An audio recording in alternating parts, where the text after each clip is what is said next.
Salut à tous, c'est Simon de la Team Fast Break. Moi je vais vous faire le résumé de la Première Ligue. Donc on va commencer par l'espoir de la saison. C'est Trent Alexander-Arnold. Le latéral droit de Liverpool a complètement transcendé Anfield et a donné beaucoup d'assurance à la nouvelle génération de Liverpool qui va s'avérer, je pense, très prometteuse dans le futur, surtout sous les ordres d'un coach comme Jürgen Klopp.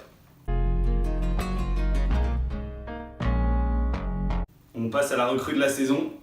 J'ai choisi, alors là ça a été très difficile, j'ai pas choisi Mohamed Salah, j'ai choisi Ederson, le goal de Manchester City, parce que c'est clairement la première relance de Manchester City et on voit clairement que Guardiola l'a choisi pour des raisons évidentes de son jeu au pied et il n'a pas déçu non plus sur sa ligne. Très bon goal pour un prix qui n'est finalement pas exorbitant, si je me souviens bien c'était 40 millions d'euros. Je trouve que c'est une excellente recrue et c'est peut-être la recrue qui a fait basculer Manchester City dans cette dimension-là.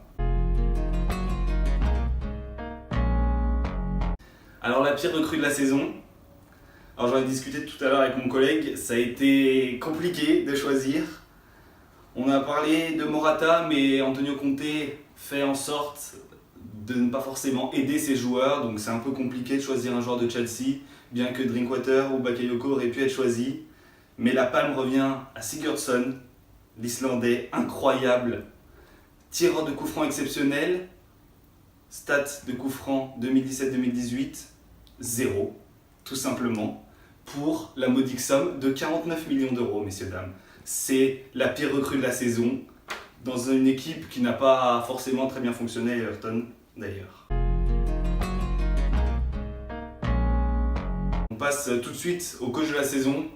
Alors là, pas d'hésitation, Pep Guardiola, c'est le premier, c'est le seul.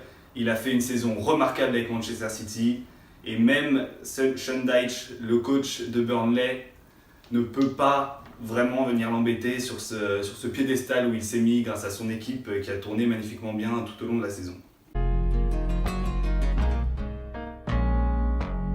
En parlant de Sean Dyche, mon équipe surprise, c'est Burnley. C'est un collectif très bien huilé qui a réussi à se frotter au cadre de la Première Ligue et qui, en ayant perdu un de leurs meilleurs joueurs avec leur défenseur Keane, a quand même réussi à se renouveler et à accrocher une place pour l'Europa League pour l'année prochaine. Mon équipe déception, voilà, c'est Chelsea.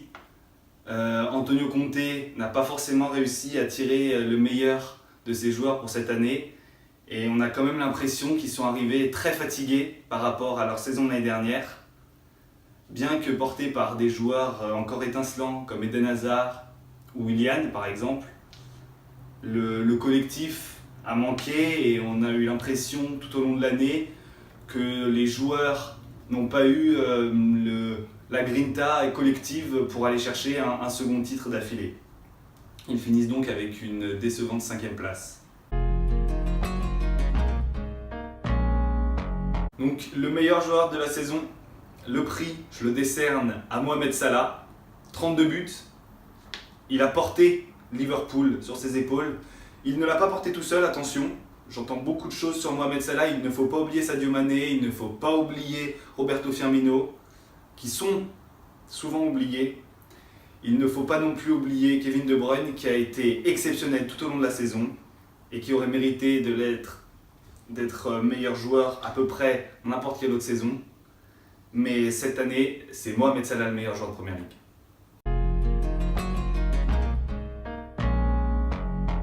Donc on va passer tout de suite à mon 11 type.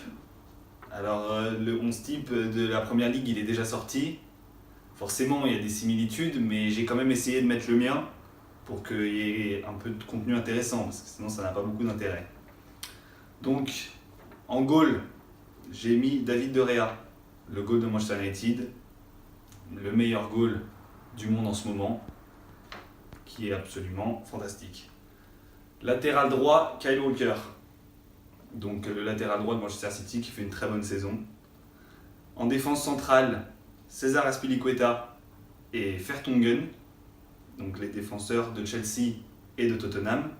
Et pour finir ce quatuor, Marcos Alonso, le latéral gauche de Chelsea. J'évolue avec 3 milieux de terrain quasiment à plat, avec Alex Oxlade-Chamberlain qui a fait une très bonne saison avec Liverpool et qui s'est enfin montré à son avantage par rapport à Arsenal. Ensuite, David Silva, le joueur de Manchester City, et Kevin De Bruyne, évidemment, le milieu offensif de Manchester City. Les 3 attaquants, alors j'ai un peu triché parce que j'ai mis 2 ailiers droits, un à gauche, un à droite. Donc j'ai laissé Mohamed Salah à droite et j'ai mis Raheem Sterling à gauche, qui a été le clutch player de Manchester City cette année. Et en attaquant de pointe, j'ai mis Morata.